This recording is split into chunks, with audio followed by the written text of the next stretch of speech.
Now that I've made those couple changes, I want to save this image in case I need to go back to this stage. So what you don't want to do is just click on save, because that will erase your before picture, because it will save it as Hector before, and really the before has more junk in it, so you want the before to look as bad as you can make it. So we're going to go File, Save As again, and give it a new name. So instead of before, I'm just going to call it Hector 1. Because it's in stages, and I'm going to save this one as a JPEG for now. So we'll click save, and now that file is saved. Now we're about ready to place in some pavers, but before I do that, I want to set the scale to the image. Now this step doesn't have to be done, but trust me, it'll make things a little bit easier for you when there is a relative scale set, so that all your pavers you place in there will be relative to each other. So to do that, we'll go up here to Tools, and we click on Measure Image, and you'll see that the cursor is now a measuring tape. So what you want to do is click on 2 points that you know the distance of. So let's say from here, I'm going to click, and over to here is 10 feet. The program thinks it's 31, but it's not. Put in 10. And now a relative scale is set. Now it's not accurate at all, it's just relative and a ballpark to have the pavers come in close to the right size. You're always going to have to tweak the size of the pavers. Now at this point you need to think in your mind where you want the pavers to go in your image. I'm going to zoom out by pressing F9, and in this case we want it to go right in front of the house here, but leave an area for planting. It's going to come off the screen, come over here, and again we want to use an area over here for planting. So we'll start drawing. To do that, we go up here to the Define Area tool, pick a point to start at, and I'm going to start right here next to the edge of this wall. So we'll bring it across here.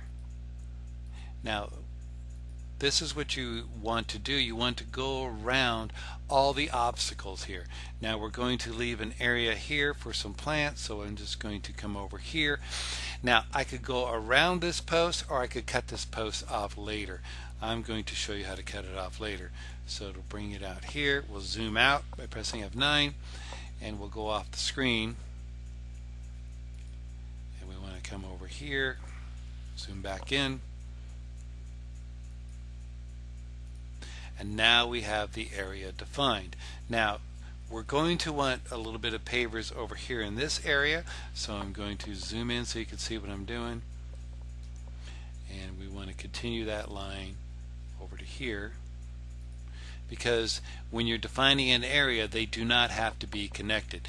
Also, now that I've zoomed in, I see what a sloppy job I did, so I'm going to click on the Edit Points, and we'll move these points to be a bit more precise. Of course, I did that on purpose so I could teach you how to do this. I need a point in here to make this look a little bit better, so I'll go to Add Point, click on the line, it adds a point there, then go to Move Point and bring it over. And like I said before, I could have drawn around this at that time, but now I want to show you how to use the subtraction tool, because we don't want the pavers going over this post. We click on Subtract, and now go to the Polygon tool, and I'm going to draw around the post here.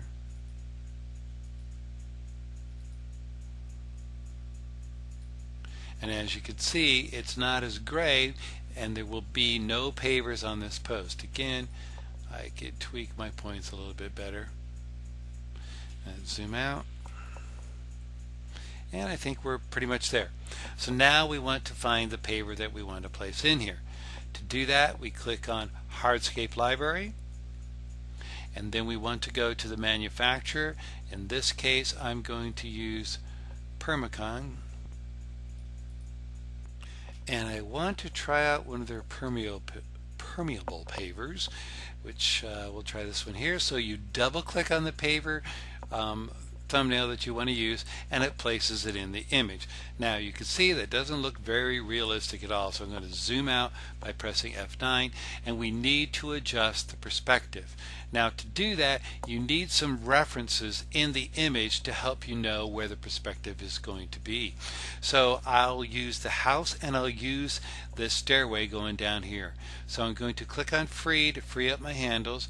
I'm going to grab the perspective handle, and I'm going to line it up here with the edge of this stairway, and then I'm going to do the same thing here.